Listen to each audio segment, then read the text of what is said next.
Hi there, it's Llarold, and today I'm going to be talking about Blizzard's first round of class changes in Dragonflight. A few hours ago, Blizzard put up a post titled "Class Tuning Incoming," and I'll put a link to that in the description of this video. These changes won't go live until the weekly maintenance occurs after the weekend, Tuesday in the US and Wednesday in the EU. Blizzard has made some pretty generous buffs to a couple of tanks who have been struggling a bit defensively, and some nerfs to some classes who were overperforming a little, and then just a big ol' blanket buff to tank threat, which should make everybody happy. So let's just get into the post right now. The first change, and I'm just going to read it off as, you know, here it is. Tank specialized characters now generate 650% additional threat, was 550%. Developers notes, we've heard feedback that on-pull burst in dungeon content is causing damage dealers to pull threat more often than is desirable. This change represents roughly a 15% increase to tank threat generation, which should help alleviate those cases while still requiring tanks to actively engage enemies to hold threat. That blue post pretty much understands the exact feedback that players have been giving Blizzard for several months, most of the beta now. Some of the tanks, such as Brewmaster Monk, have enough on-pull burst damage to keep up with damage dealers and hold threat and everything's fine, but not all of them do. And because of the way that the new talent system has basically given every DPS spec a ton more burst damage cooldowns, tanks needed a big aura buff just to hold threat all the time. Because of how threat works, you have to exceed the threat value of the person who currently has threat by 110% to pull threat in melee, or 140% from range. This 15% bump should eliminate the majority of problems under normal circumstances. As I said at the end of the note right here, while still requiring tanks to actively engage with enemies to hold threat, that's just fine by me. This has been the problem with buffing threat to the moon in the past. They did that in Legion. They gave tanks like a 1800% threat modifier, which meant you could go into melee range on the pull, use all your cooldowns, and then kite for literally several minutes at a time without really doing anything. It was very boring. It wasn't fun to play. I mean, it sucked. It just wasn't in the spirit of how the game is supposed to be played. And I'm fine with nothing like that ever existing again. So having threat as somewhat of a mechanic fixes that from ever happening, but threat shouldn't be like a real moment-to-moment gameplay mechanic in current non-classic WoW either, because there isn't any way to generate threat except to deal damage. There aren't skills like Sunder Armor where you do massively increased threat with them until you're, you know, at a comfortable threat moment or point in the fight, and then you can switch to dealing damage and kind of manage threat generation versus damage output. Threat just is damage, and you have way more control over your survival than you did in the ancient days of WoW because of that, and I'm happier with the way the game works now. But if they made tanks capable of doing as much damage as DPS, you know, why wouldn't you run all tanks? So tanks have to do less DPS than real DPS. You don't want them to have enough threat to be able to permanently kite, so it's a little bit of a tightrope walk, but I think that they've bumped the threat mods up like this to just the right amount. I think everything's all good now. Everything's fine. Demon Hunter, as we can see here, is the first class to be nerfed, and they've taken not one but 2 hits to their burst damage potential. The TLDR here is, I think the class is still absolutely fantastic, and I think it fixes an issue with their talents a little bit. So it's a nerf, and no nerf ever feels good, but it does kind of fix an issue.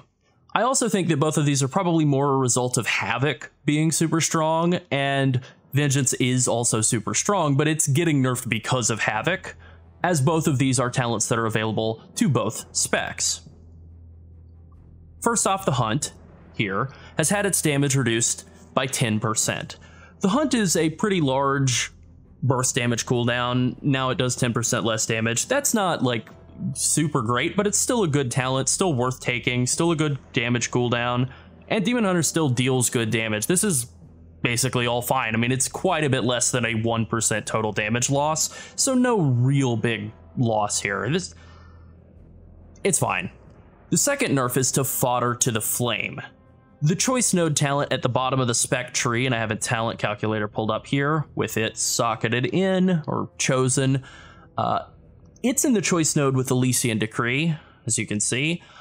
I prefer Elysian Decree. It deals more on-demand burst damage than Fodder to the Flame. It generates more souls and it's more controllable. However, Fodder to the Flame has undeniably been better for a couple of reasons. The first one is just it's easy to use. It's a passive.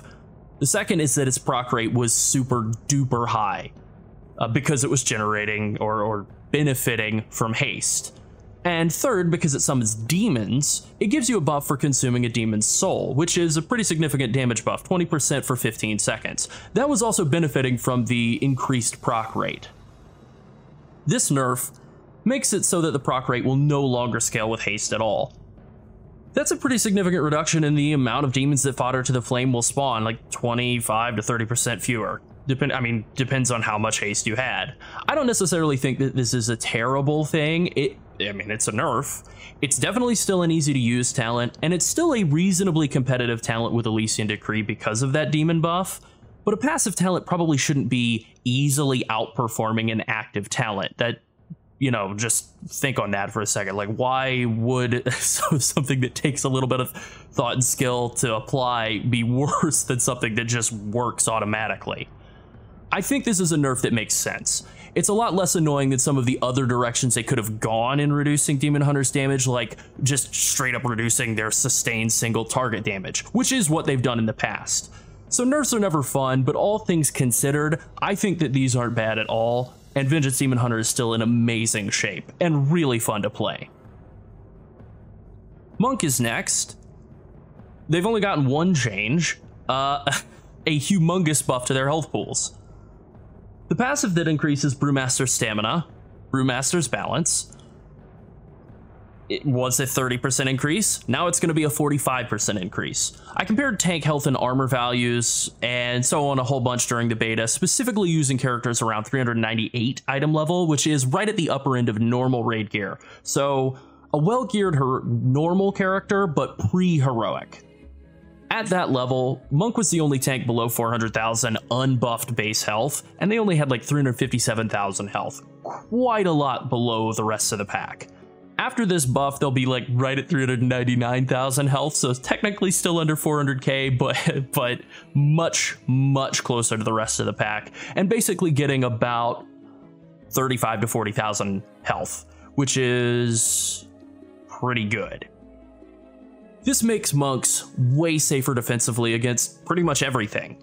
Brewmaster monks are still just as strong as always at surviving boss spells and casts in raid, and they're getting 11.5% more total health, which is a huge buff. Considering the way that Stagger inflates Brewmaster's effective health, I think that Blizzard has to walk kind of a fine line between not buffing monks so much that they're just completely unkillable in raids, but also not making their max health so low that they get auto attack to death in Mythic Plus in like 2 seconds of the start of a pull.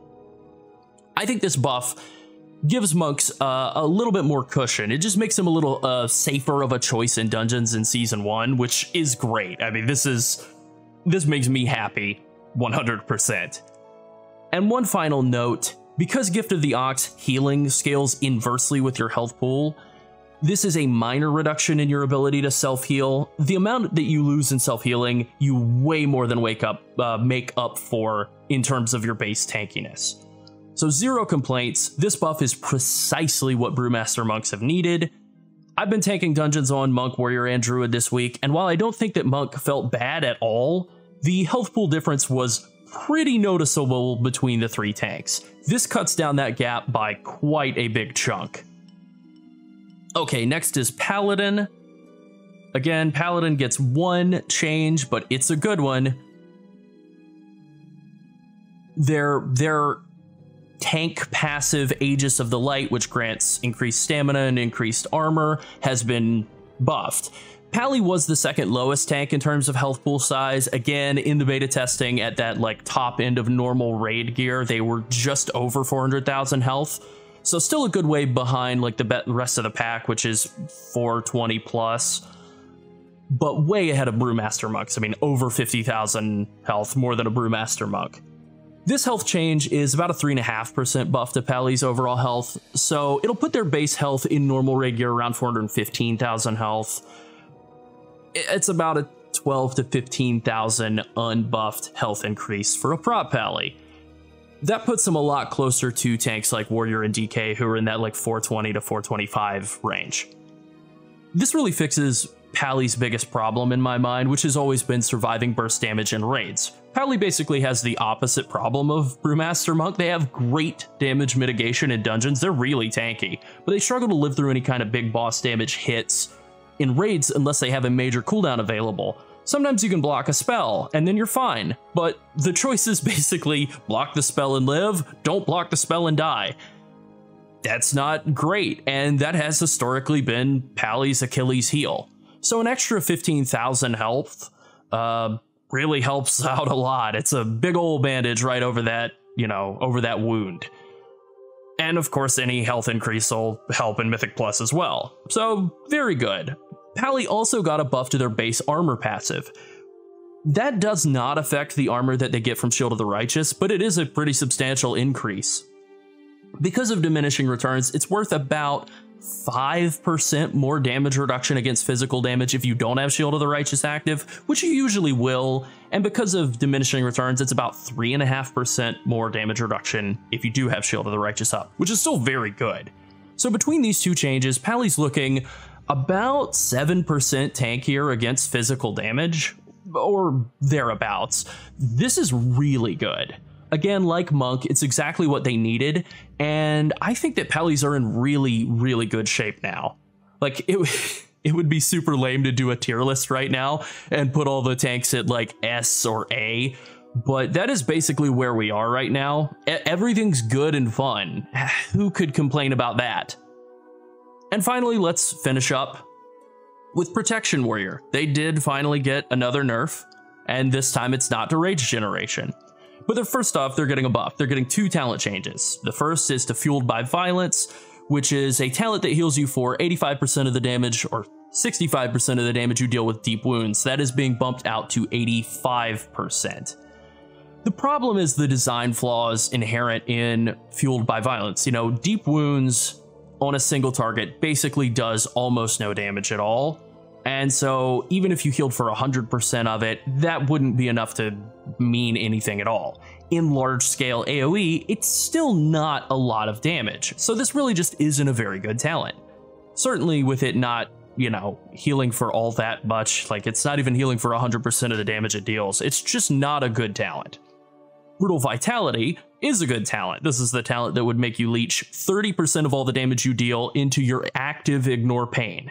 It's being cut in half, all the way down to 15%. It's still very strong, and I don't think that this will, ruin Warriors in any way. To be honest, Warrior is too tanky. It's week 1 and all characters are under-geared right now, but the difference between a 330 item level Prot Warrior and a 360 plus Druid or Monk is very noticeable. Warrior is so much tankier than other classes right now. It just doesn't take damage. Nerfing Warrior by reducing their Ignore Pain leech is a lot less frustrating and painful than nerfing Warrior by removing shield block uptime or Rage Generation. So if this is the approach that Blizzard feels like they need to take to get Warriors into, line with the other tanks, I'm okay with it. I think it's the right call. The idea of buffing all 5 other tanks to just be immune to damage in the same way that Warriors are actually doesn't make a lot of sense to me. You're clearly not supposed to just stay at full health all the time while you're tanking, but Warrior basically does, and this is one of the many components of why that's happening. I would hope that this is the end of nerfs to Warriors, but I don't know if it will be or not. It is a fairly significant reduction in Warriors' self-sustain, but it won't be enough to knock them down from the top of the mountain. It certainly won't do anything to reduce their overall damage mitigation in terms of blocking damage, spell reflection, their great defensive cooldowns, the ability to hit Ignore Pain. All of that is still really strong, really, really good. Alright, that's it. This certainly won't be the last set of tank changes Blizzard makes, and we'll cover those once Blizzard gets to them. Thanks for watching. Bye.